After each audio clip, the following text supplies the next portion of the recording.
नमस्कार। आज का जो हमारा टॉपिक होगा वो दशाओं के ऊपर होने वाला है, क्योंकि ज़्यादातर लोग मुझसे अक्सर यही पूछते हैं कि सर घटना अगर घटित होगी तो वो कब घटित होगी, ये कैसे देखकर बताया जा सकता है। अब जनरली एक मेथड जो है वो है दशाओं का, कि हम दशाओं के मदद से बता सकते हैं घटना कब घटित होगी। और जो दूसरा मेथड आता है ना, वो है आपका रूलिंग प्लैनेट, जिसे हम आरपी के नाम से जानते हैं, रूलिंग प्लैनेट। अब हम रूलिंग प्लैनेट की मदद से भी बता सकते हैं घटना कब घटित होती है, और इसी के साथ साथ डीबीए यानी दशा भुक्ति अंतरा से भी बता सकते हैं। बट आज जो हम सीखने वाले हैं वो मेथड होगा दशाओं का, कि दशाओं के माध्यम से कैसे बताया जाए कि किसी जातक की नौकरी कब लगेगी, दशाओं के माध्यम से कैसे बताया जाए कि किसी जातक की सफलता कब तक मिलेगी, शादी कब तक होगी, अगर शादी का सुख है तो वो कब मिलेगा, अगर भाग्य में पैसा आना लिखा है तो वो कब आएगा। इसके लिए हम डीबीए के माध्यम से जानेंगे कि कैसे आप बता सकते हैं। अभी हम दशाओं के माध्यम से जानेंगे कि कैसे घटना को घटित होने का समय निकालते हैं। देखो, दशाओं का मतलब क्या है पहले ये समझिए। अगर मैं बड़ा बड़ा अक्षर में लिखूं दशा,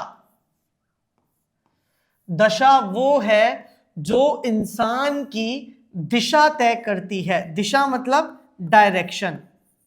दशा वो है जो इंसान की दिशा तय करती है, डायरेक्शन तय करती है। और दशाओं के माध्यम से आप बता सकते हैं कि कौन सी चीज व्यक्ति को कब मिलेगी। एक बात ध्यान से समझिए, मान लेते हैं किसी जातक के जीवन में शादी का सुख लिखा है, तो इसका अर्थ ये तो नहीं है ना कि हर साल शादी होगी, हर महीने शादी होगी, या एक से अतिरिक्त शादी होंगी या नहीं होंगी, या फिर कब होगी या नहीं होगी। एक निर्धारित समय होता है, उस निर्धारित समय पर इंसान की शादी होती है। इंसान की मृत्यु का भी एक निर्धारित समय होता है, इंसान की जब संतान होती है तो उसका भी एक निर्धारित समय होता है। तो दशा क्या करती है? दशा हमारी दिशा तय करती है। दशा हमारी दिशा तय करती है और हमें बताती है कि कोई भी घटना जीवन में हमें कब घटित होने के लिए देखी जाएगी या कब घटित होती हुई दिखेगी।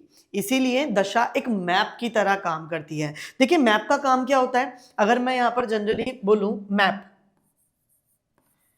मैप का काम क्या है? गूगल मैप जो होता है, मान लीजिए आपको एक डायरेक्शन तक पहुंचना है, लेट्स सपोज आपको दिल्ली में जाना है चांदनी चौक, और आप दिल्ली में या नोएडा में कहीं बैठे हुए हैं, आपने चांदनी चौक की लोकेशन सर्च की, और जैसी लोकेशन सर्च की मैप ने नेविगेट कर दिया टुवर्ड्स द चांदनी चौक। यानी वो मैप क्या कर रहा है? आपको चांदनी चौक तक का डायरेक्शन दे रहा है और आपको एक निर्धारित समय बताता है कि आप अपनी डेस्टिनेशन पर, मान लेते हैं 2 घंटे का रास्ता है और आपने जो ये चेक किया था, ये किया था 11 बजे, तो ये आपको बोलेगा कि आप 1 बजे तक या 1:30 बजे तक अपने निर्धारित समय पर, मतलब उस पर्टिकुलर प्लेस पर पहुंच जाएंगे। यही तो मैप करता है, दशाएं भी यही करती हैं। अगर मैं केपी की बात करूं तो केपी में हम डीबीए बोलते हैं। डीबीए का मतलब होता है दशा, भुक्ति और अंतरा। लेकिन अगर मैं वैदिक एस्ट्रोलॉजी में बात करूं तो इसे बोला जाता है, मैं यहां पे दोनों का ही लिख देता हूं, डी मतलब दशा, बी मतलब भुक्ति, और ए मतलब अंतरा। दशा, भुक्ति, अंतरा, यही है डीबीए। और इसी को हम बोलते हैं, अगर इसको इक्वल्स टू कर दें हम, तो जो आप मोबाइल में मैप चलाते हो ना, ये मैप ही है। कैसे बताते हैं?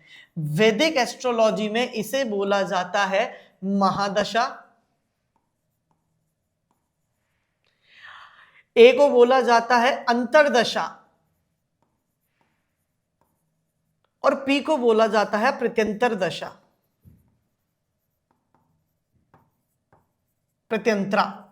ठीक है, इसके बाद भी हमारे आते हैं, डीबीए में भी आते हैं एस और पी, यहां पर भी आते हैं आपके एस और पी। अब यहां पर एस और पी से मतलब क्या है? एस और पी से मतलब है सूक्ष्मा, और फिर आते हैं प्राण। ऐसे ही यहां पर आता है सूक्ष्मा, इसे भी सूक्ष्म बोलेंगे। और फिर आता है प्राण। तो ये 5 फॉर्मेट होते हैं दशाओं के। इन्हीं के ऊपर ये डिसाइडिंग फैक्टर होता है कि कौन सी घटना हमें कब घटित होती हुई दिखाई देगी। अब अगर आप केपी पढ़ते हैं, केपी के माध्यम से देखेंगे तो हम डीबीए बोल देते हैं, और अगर वैदिक के माध्यम से देखेंगे तो एमएपी बोल देते हैं। अभी मैं डीबीए बोलूं या एमएपी बोलूं, आपको कंफ्यूज नहीं होना है।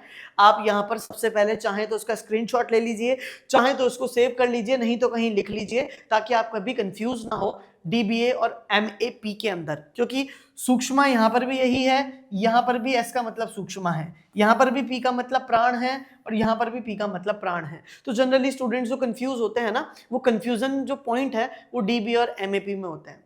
आई एम श्योर अभी आप कंफ्यूज नहीं होंगे डीबीए और एमएपी के अंदर। चलिए जी, इसको एक बार रिमूव करते हैं और फिर वापस से। चलिए जी, तो अभी हम देखेंगे कुछ नियम, कैसे हम बताएंगे कि घटना कब घटित होगी as per the KP astrology. सबसे पहले आपको एक चीज का बहुत ध्यान रखना है कि जो घटना घटित होने जा रही है, क्या वो जीवन में एक से अधिक बार घटित हो सकती है या नहीं। जी हाँ, अगर मैं बात करूं शादी, तो हो सकता है किसी जातक की कुंडली में 2 या 2 से अधिक शादी के योग हो, तो वो 2 या 2 से अधिक बार घटित हो सकती है। लेकिन अगर जातक की कुंडली में सिर्फ एक ही बार शादी का योग है, तो हमें पता है घटना सिर्फ एक ही बार घटित हो सकती है। बच्चे जो हैं वो 2 या 2 से अधिक भी हो सकते हैं, तो ये भी ऐसी घटना हो गई जो मल्टीपल टाइम घटित हो रही है। पर क्या मृत्यु 2 या 2 से अधिक बार हो सकती है? नहीं, मृत्यु एक ऐसी घटना है जो एक बार ही घटित होती है। तो कोई भी ऐसी घटना जो एक बार घटित होती है, उसको प्रोमिनेंट कौन बताता है? उसको प्रोमिनेंट बताता है दशा। अब यहां पर मेरा दशा से मतलब है, अगर मैं बोलूं महादशा। महादशा जो होती है ना, वो एक लंबे समय तक आती है और वो लंबे समय को दिखाती है। एग्जाम्पल के तौर पे अगर मैं बात करूं, शनि की महादशा 19 साल की हो जाती है ना। अगर मैं बात करूं मंगल या केतु की महादशा 7 साल की होती है। तो दशाओं का एक पीरियड होता है, दशाओं का एक टाइम होता है। तो जो महादशा होती है वो लॉन्ग रेंज की होती है। कितनी? Long range.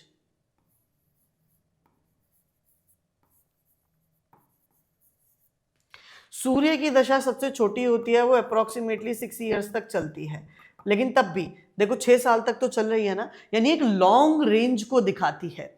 यानी कि कोई ऐसी घटना जो जीवन में सिर्फ एक ही बार घटित होने वाली है, उसे महादशा से ही चेक किया जाना चाहिए, दशा से ही चेक किया जाना चाहिए। उसके लिए आपको फर्दर आगे अभी नहीं बढ़ना है।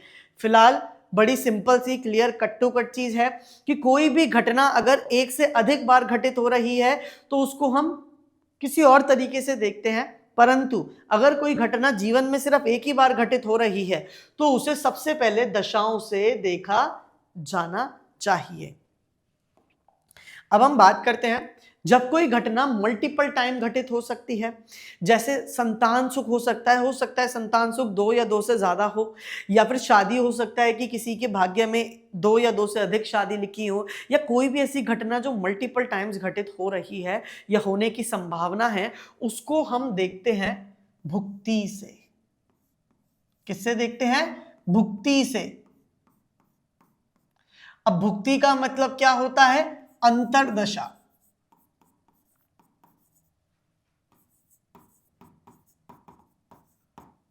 ठीक है, तो उसे हम भुक्ति से देखते हैं और भुक्ति का मतलब होता है अंतरदशा। अब यहां पर क्या क्या आ सकता है? यहां पर जो इवेंट आ सकते हैं आपके, मल्टीपल इवेंट आ सकते हैं, जैसे कि पॉइंट्स में बना देते हैं। यहां पर क्या आ सकता है? मल्टीपल इवेंट्स आ सकते हैं, जैसे कि आपकी कहीं लॉन्ग ट्रैवलिंग,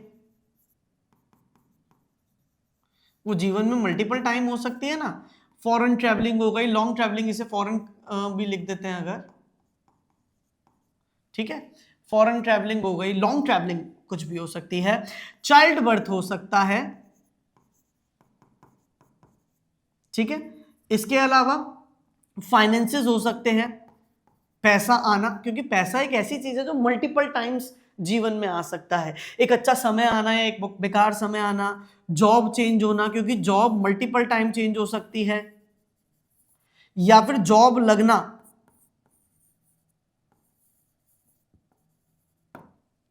हो सकता है मल्टीपल टाइम जॉब लगे। लेकिन अगर स्पेसिफिक मैं बात करूं गवर्नमेंट जॉब की, अब देखो गवर्नमेंट जॉब में भी एक चीज होती है कि आपके प्रमोशंस भी होते चले जाते हैं, या फिर पता चला आपने, अब देखो किसी ने व्यक्ति ने जीवन में गवर्नमेंट जॉब लगाई या उसकी गवर्नमेंट जॉब लगी, और वो मान लेते हैं हमने महादशा से देखी, एमडी से देखा, लेकिन कई बार ऐसा भी हो जाता है कि मान लो किसी ने आईएएस की जॉब करने से पहले कोई पहले दूसरी गवर्नमेंट जॉब करी, उसके बाद उसने एक आईएएस का आईपीएस का एग्जाम क्रैक कर लिया, यानी कि गवर्नमेंट जॉब मल्टीपल टाइम लग गई। तो ऐसे में हम ये बोलते हैं कि एमडी के साथ, ऐसे इवेंट्स में एमडी के साथ एडी को भी देखना जरूरी होता है। ठीक है, अगर मैं दूसरी भाषा में बोलूं तो दशा के साथ भुक्ति का भी देखना, चयन करना जरूरी हो जाता है। क्योंकि 2 बार हो रही है तो हम ये बोलेंगे कि भुक्ति यहां पर मेजर रोल प्ले करती है। तो जॉब लगना हो गया, जॉब चेंज हो गया, ठीक है। इसके अलावा मल्टीपल इवेंट्स ऐसे हो सकते हैं, चाइल्ड बर्थ हो गया, ट्रैवलिंग हो गया, है ना, हेल्थ इशू हो गया,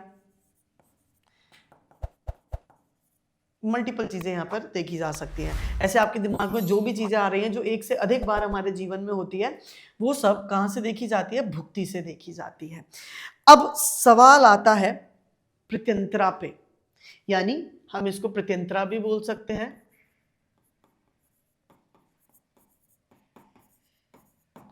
या फिर दशा भुक्ति अंतरा का अंतरा भी बोल सकते हैं। ये दोनों एक है ना। हमने जो डीबीए में पढ़ा था, डीबीए का अंतरा बोल लो या फिर मैप का प्रत्यंतरा बोल लो, ये दोनों एक ही चीज है, प्लैनेट वही रहेगा, बस केपी एस्ट्रोलॉजी में से अंतरा बोल देते हैं, वैदिक एस्ट्रोलॉजी में और फर्दर पद्धतिज में प्रत्यंतरा बोल देते हैं, बस यही डिफरेंस है। जो घटनाएं मल्टीपल टाइम्स घटित होने वाली हैं उसके लिए अंतरा या प्रत्यंतरा रिस्पॉन्सिबल होता है। एग्जाम्पल के तौर पे अगर मैं बात करूं जॉब चेंज, ये एक ऐसी चीज है, ये किसी जातक के जीवन में एक से कई अधिक बार हो सकती है या फ्रिक्वेंटली भी हो सकती है। ठीक है, हेल्थ इश्यूज, ये किसी जातक के जीवन में मल्टीपल टाइम्स हो सकता है। महीने में कुछ लोग ऐसे जरूर होते हैं जो एक ना एक बार बीमार पड़ जाते हैं, या फिर 2-3 महीने में अक्सर बीमार पड़ ही जाते हैं। और ऐसा तो देखो संभव नहीं है कि एक पूरे जीवन में कोई कभी जिंदगी में बीमार ना पड़ा हो। अब हो सकता है कुछ लोगों की इम्यूनिटी बहुत अच्छी हो, कुछ लोग डेस्टाइन्ड इतने बढ़िया हो, परंतु सीधी सच्ची बात है कि आज के दौर में कोई ना कोई, मतलब बहुत कम लोग ऐसे होंगे, नहीं तो साल में 1-2 बार तो लोग बीमार पड़ ही जाते होंगे। तो हेल्थ इशू है, ये कहां पर देखा जा रहा है? प्रत्यंतरा या अंतरा से। किसी के पास पैसा आना, अब ऐसा तो नहीं है, देखो अगर कोई बहुत बड़ा पैसा आ रहा है, बहुत बड़ा मतलब किसी ने एक बार में 200, 400, 500 करोड़ की डील कर दी, फाइनल खत्म, तो वो किससे देखा जाएगा? या तो महादशा भी सपोर्ट करेगी, भुक्ति भी सपोर्ट करेगी। लेकिन अगर किसी के पास रेगुलर पैसा देख रहे हैं, रेगुलर इनकम देख रहे हैं, तो कहीं ना कहीं अंतरा या प्रत्यंतरा जो है वो मेजर रोल प्ले करती है। ऐसे में हम ये भी बोलते हैं पैसा आना, कैसा पैसा? रुका हुआ पैसा। मान लो किसी को आपने पैसा दिया था और वो पैसा आपका आ नहीं रहा था, आ गया, आना जाना लगा ही रहता है ना। मान लो आपने किसी को उधार पे कोई सामान दे दिया, उसके बाद वो पैसा आ गया। तो फाइनेंसिस की चीजें कई बार आप देख सकते हैं, अंतरा से भी देख सकते हैं, बड़ा पैसा आना जो कि आना इम्पॉसिबल था, या फिर ऐसा है कि कुछ ऐसे इवेंट्स होते हैं जो कभी कभार होते हैं, तो वो मैंने आपको बताया भुक्ति से देखने हैं।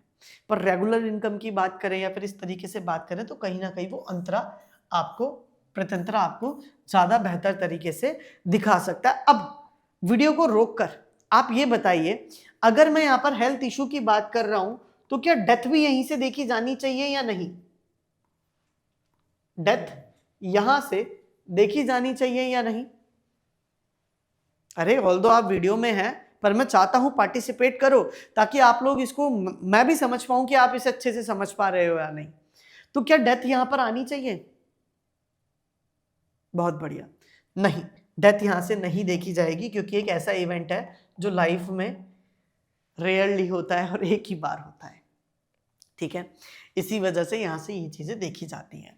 अब अगर इसके अलावा भी मैं बात करूं तो अगर मैं क्या बोलते हैं पैसे की भी मैं यहाँ पर अगर बात कर रहा हूँ, तो आपकी जो सैलरी है वो भी तो हर महीने ही आती है ना। इट इज समथिंग जो हर महीने ही आ रही है। आप बिजनेस भी कर रहे हो तो उसमें जो टर्नओवर है वो आप हर मतलब साल का भी निकालते हो, महीने के हिसाब से भी निकालते हो, कैलकुलेशंस होती हैं, आरओआई जिसे बोलते हैं।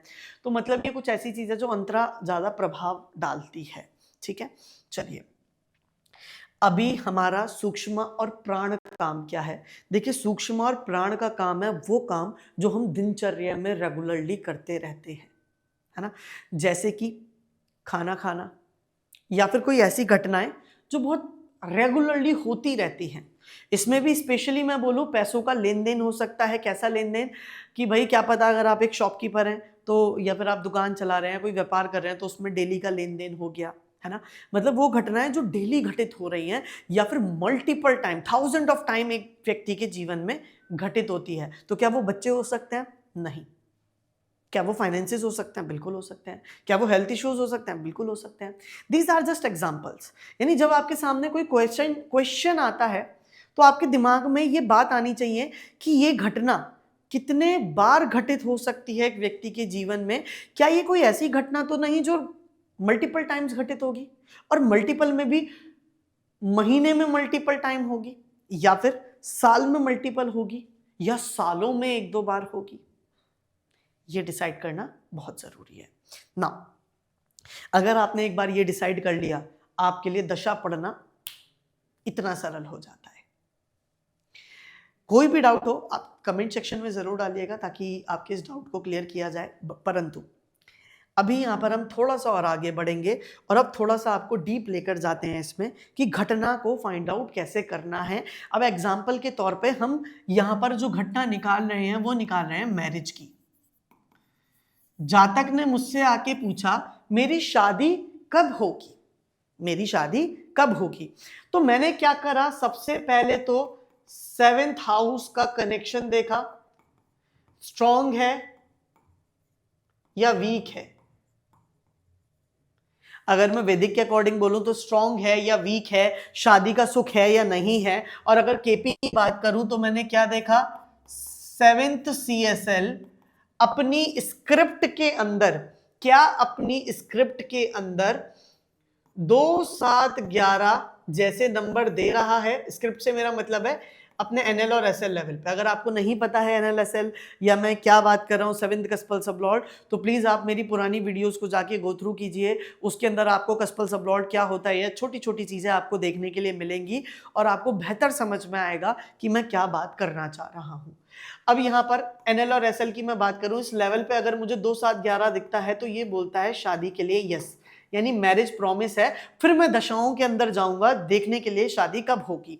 और अगर ये 2, 7, 11 ना देकर ये नंबर दे दे, इनमें से कोई भी एक नंबर ना आ रहा हो और इसके अतिरिक्त नंबर आ जाए कुछ इस प्रकार 1, 6, 10, और 1, 6, 10 के साथ ये कनेक्ट हो जाए 8 या 12 में से, तो ये और ज्यादा डेंजरस हो जाता है।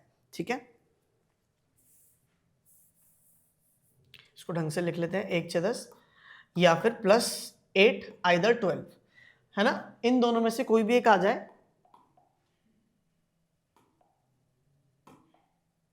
8 या 12, इन दोनों में से कोई भी एक और आ जाए तो ये कॉम्बिनेशन थोड़ा डेंजरस हो जाता है। फिर ये बोलते हैं कि या तो शादी होगी नहीं और किसी तरह हो भी गई तो वो शादी टिकेगी नहीं, वो शादी का अंत क्या है, सेपरेशन। अगर कुछ ऐसा कॉम्बिनेशन बनता है तो, परंतु हमें अभी इस पे ध्यान नहीं देना है, कुल मिलाकर देखना है। 7 CSL ने शादी के लिए हाँ करा तो मेरा सबसे पहला काम क्या होगा, सबसे पहला काम होगा दशाओं में देखना। किसको देखूंगा, महादशा को या अंतरदशा को।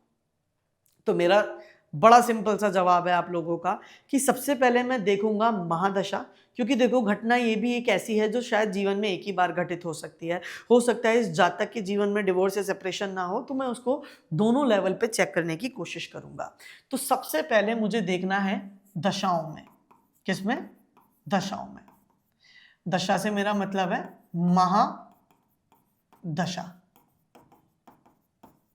अब इसको ना मैं थोड़ा केपी के अकॉर्डिंग ही लेके जा रहा हूं क्योंकि हम केपी ही पढ़ रहे हैं, तो केपी के अकॉर्डिंग ही इसे समझते हैं कि जब जो दशा होती है ना, महादशा, महादशा का लॉर्ड जो भी चल रहा है, जैसा मैंने बताया दशा होती है, भुक्ति होती है, अंतरा होती है, सूक्ष्म होती है, प्राण होते हैं। यानी अंतरिक्ष में हर एक दिन कोई ना कोई ग्रह आपके ऊपर अपना प्रभाव डाल रहा है।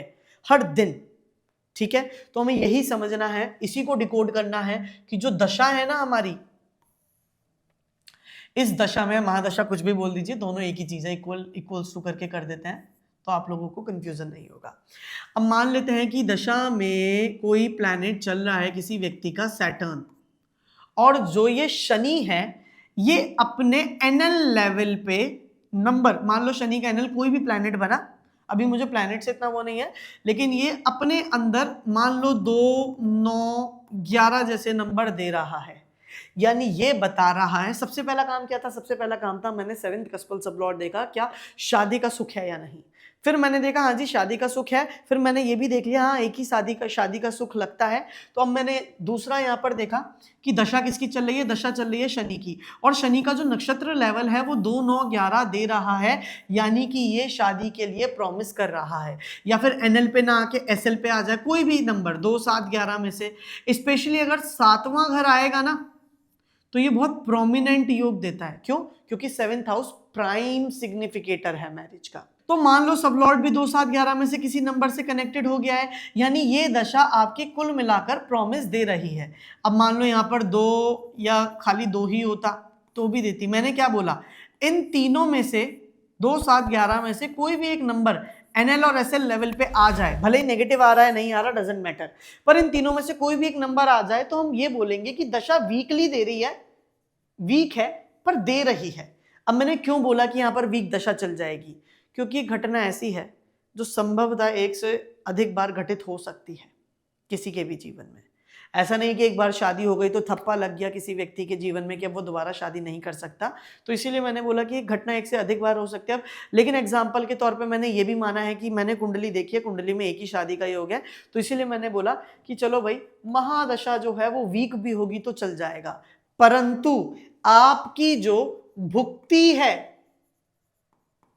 क्योंकि घटना कैसी है जो शायद एक बार या एक से ज्यादा 2 बार हो सकती है, इससे ज्यादा तो नहीं होगी, 2, 3 बार, इससे ज्यादा तो नहीं होगी पूरी लाइफ में, इसीलिए इसको भुक्ति के लिए हम बोलेंगे इंपॉर्टेंट,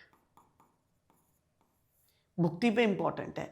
यानी कि अब इस व्यक्ति की महादशा तो मैंने सेट कर दी कि शनि की महादशा वीकली प्रॉमिस दे रही है, पर दे रही है, लेकिन ध्यान रखना महादशा 19 साल की होती है शनि की, और कोई बच्चा पैदा होता ही आपके पास आ गया। आजकल लोगों का कुछ नहीं पता, पेरेंट्स इतनी टेंशन लेते हैं कि किसी पंडित जी ने बता दिया 2 साल के बच्चे को किसकी शादी नहीं होगी, बस पेरेंट्स के दिमाग में वही चल रहा है, बच्चा बेचारा अभी 4 साल का है, लेकिन पेरेंट्स के दिमाग में चल रहा है मेरे बच्चे की शादी नहीं होगी, है मेरा बच्चा, है मेरा बच्चा। तो प्लीज ये सब चीजें, बेकार की चीजें ना करें, इंस्टेंट ऑफ दैट फोकस करें थोड़ा लॉजिकल बेस्ड चीजों पे। तो यहां पर जब हम जाएंगे तो हमें पता चला कि जो जातक है उसका जो शनि है भले ही वीक है लेकिन प्रॉमिस दे रहा है। अब 19 साल की दशा होती है और मान लेते हैं दशा एक्टिवेट हुई है किसी की 20 वर्ष की उम्र में, तो हमें पता है कि अगर 20 और 19 का प्लस करें तो 39 एज होगी, यानी इस पूरी महादशा में 29 साल में तो शादी हो ही जाएगी, क्योंकि वीकली है पर है ना।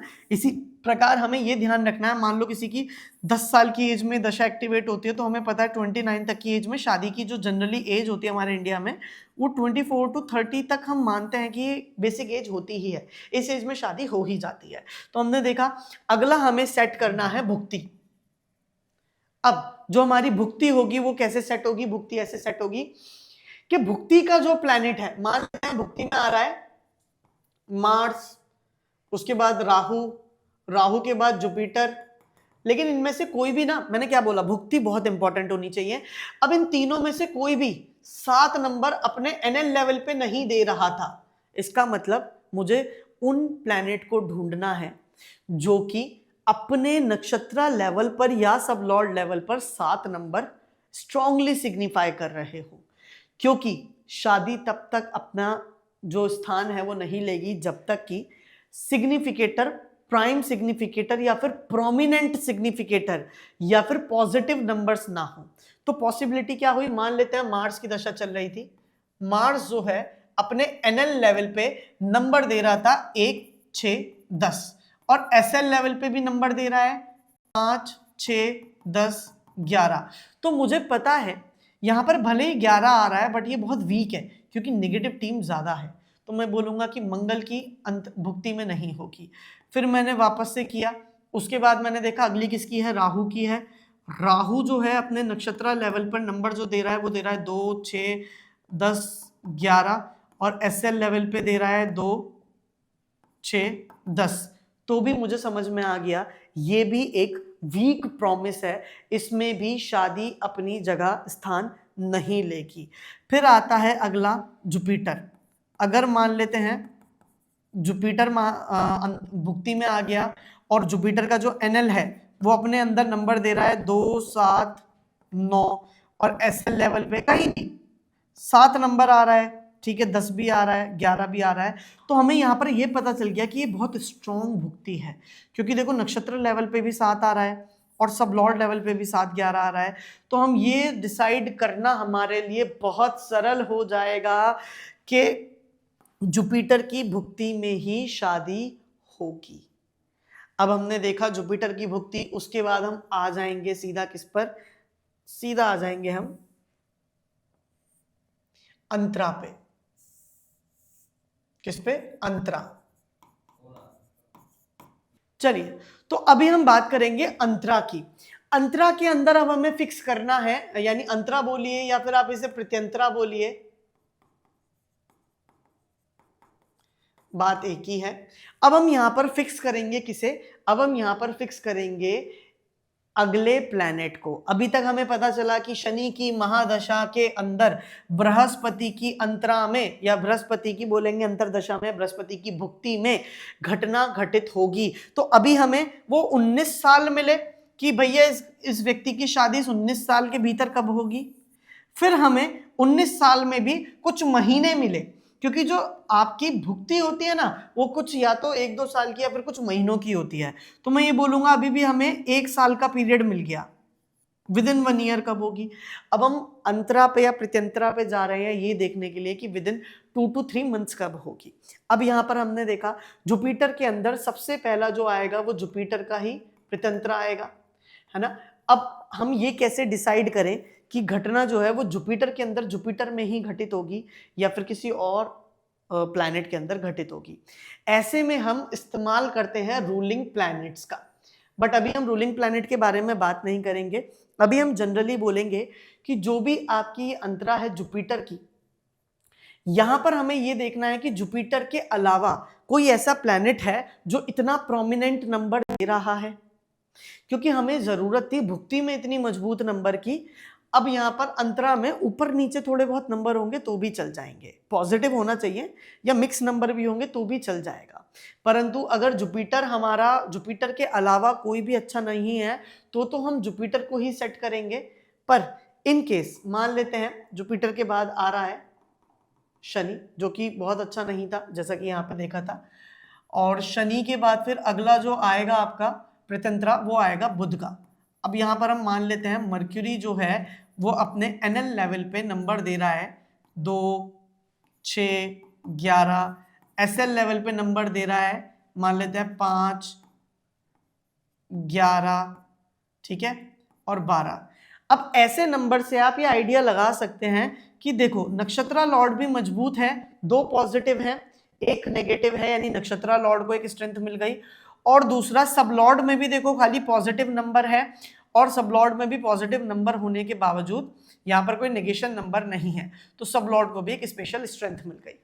तो यहाँ पर हम बोल सकते हैं कि इस जातक की शादी शनि की महादशा, बृहस्पति की भुक्ति और मर्क्यूरी की अंतरा या प्रत्यंतरा दशा में होगी। अब यहां पर हमने क्या करा, यहां पर हम कुछ महीनों तक पहुंच गए, कितने, मान लो 2 से 3 महीने के अंदर पहुंच गए। नाउ द मैजिक बिगिंस, क्योंकि अब आएगा सूक्ष्मा। सूक्ष्मा क्या होता है, सूक्ष्मा कुछ दिनों तक चलता है या हफ्ते तक चलता है। तो अब हम यहां पर आ जाएंगे और अगला जो हमारा रहे दैट इज कॉल्ड सूक्ष्म, और फिर आता है प्राण। सूक्ष्म पर भी हमें अब यहां पर थोड़ा सा डिटेलिंग में जाना है, तो हम क्या करेंगे, माइट बी पॉसिबल यहां पर मर्क्यूरी भी शादी दे रहा हो सकता है। आपको यह भी देखना है कि आपका जो 7th लॉर्ड है, 7th CSL कौन बन रहा है। मान लो 7CSL किसी का बनता है, लेट्स सपोज मून, तो आपको एक मून लिखना है। इसके अलावा मून का नक्षत्र लॉर्ड कौन बन रहा है, लेट्स सपोज वो बन रहा है वीनस, तो आपको वीनस को भी लिखना है। ये भी आपको एक एक्स्ट्रा हेल्प करेंगे सूक्ष्म और प्राण लेवल पे। और एक चीज ध्यान रखिएगा, शादी के लिए क्योंकि ये मांगलिक कार्य है, तो यहां पर हम बोलते हैं मंगल का और वीनस का इन्वॉल्वमेंट आ सकता है, ध्यान रखिएगा। क्योंकि अब हम सूक्ष्म लेवल पे जा रहे हैं तो थोड़ी बारीकी हमें ज्यादा करनी पड़ेगी, अन्यथा रिजल्ट वेरी कर सकते हैं। अब यहां पर आते हैं, तो हमने एक प्रिडिक्शन दी मर्क्यूरी में, हमें पता चला कि मर्क्यूरी जो है लेट्स सपोज 22 जनवरी से लेकर ये है 25 जनवरी 2026 तक एक्टिवेट है। तो हमें पता चला कि 3 दिन, या फिर हमने मान लिया चलो इसको थोड़ा सा लंबा कर देते हैं 28 जनवरी 2026 तक। तो हमें ये पता चल गया कि भाई अभी 6 दिन है, 6 दिन में भी हमें तो एक दिन निकालना है। तो हम ये बोलेंगे कि दीज आर द पॉसिबिलिटीज। हम यहाँ पर अब पॉसिबिलिटीज निकालना देना शुरू कर देंगे कि भाई सबसे पहले तो आपकी जो शादी है 22 से लेकर 28 अगस्त तक हो सॉरी 22 जनवरी से लेकर 28 जनवरी 2026 के बीच में हो सकते हैं। और फिर प्राण में देख लो, प्राण में कौन सा ऐसा प्लैनेट है जो सपोर्ट कर रहा है। जैसे प्राण में मून हो सकता है ना। मर्क्यूरी के अंदर भी जब मून आएगा, स्पेसिफिक पता चला कि इन 22 से 6 दिन के अंदर 24 तारीख को मून आ रहा है, तो आपने बोल दिया 24 जनवरी को शादी होने के चांसेस हैं। हमने क्यों मून लिया, क्योंकि एक CSL था। या फिर वीनस आ रहा है, पता चला आपका जो वीनस एक्टिवेट हो रहा है वो एक्टिवेट हो रहा है 22 तारीख को, तो आपने 22 तारीख का बोल दिया, ठीक है। इसके अलावा एक और प्रोमिनेंट जो था हमारा, जुपिटर भी प्रोमिनेंट था, तो हमने बोला कि जुपिटर भी है। तो जुपिटर जो आ रहा है, let's take an example, Jupiter आपका आ रहा है 27 तारीख को। तो यहाँ पर आपने क्या करा, यहाँ पर आपने मल्टीपल डेट्स निकाल के दी कि भाई इस जातक की शादी 24 तारीख को हो सकती है, 22 तारीख को हो सकती है, या 27 तारीख को हो सकती है। दीज आर द डेट्स जहाँ पर इस जातक की शादी का हमें इवेंट दिखता है। इसी तरीके से आप टाइमिंग ऑफ इवेंट निकालते हैं सूक्ष्म लेवल तक। एक बार प्रैक्टिस कीजिए, देखिए ध्यान से, अंदर तक तह तक जाइए, आपको खुद समझ में आएगा कि किस तरीके से हम इसे निकाल सकते हैं। इसके लिए एक छोटी सी टिप देता हूं, ये निकालने से पहले एक सूची बना लीजिए पहले ही कि आप किसके बारे में बात कर रहे हैं। मान लीजिए हम शादी के बारे में बात कर रहे हैं, तो वो प्लैनेट जो अपने NL लेवल पे पॉजिटिव हो उनकी एक अलग सूची बना लीजिए, और वो प्लैनेट जो अपने SL लेवल पे पॉजिटिव हो उनकी भी एक अलग सूची बना लीजिए। और जो प्लैनेट अपने NL और SL पे दोनों पे ही पॉजिटिव हो, मैं फिर बता रहा हूं, एक सूची बनेगी, लिस्ट बनेगी जो NL में पॉजिटिव है, एक लिस्ट बनेगी जो SL में पॉजिटिव है, और एक लिस्ट और बनेगी जो NL एंड SL दोनों लेवल पर पॉजिटिव है। ये 3 सूची बनकर आपको यहां पर पूरा समझ में आ जाएगा कि कौन सा कहां इस्तेमाल करना है। क्योंकि अगर मान लो कोई NL पे पॉजिटिव है और SL पे नेगेटिव है, या SL पे इतना पॉजिटिव नहीं है, तो हम दशाओं में उसे ले सकते हैं। कोई NL और SL दोनों में पॉजिटिव है तो उसे भुक्ति में ले सकते हैं।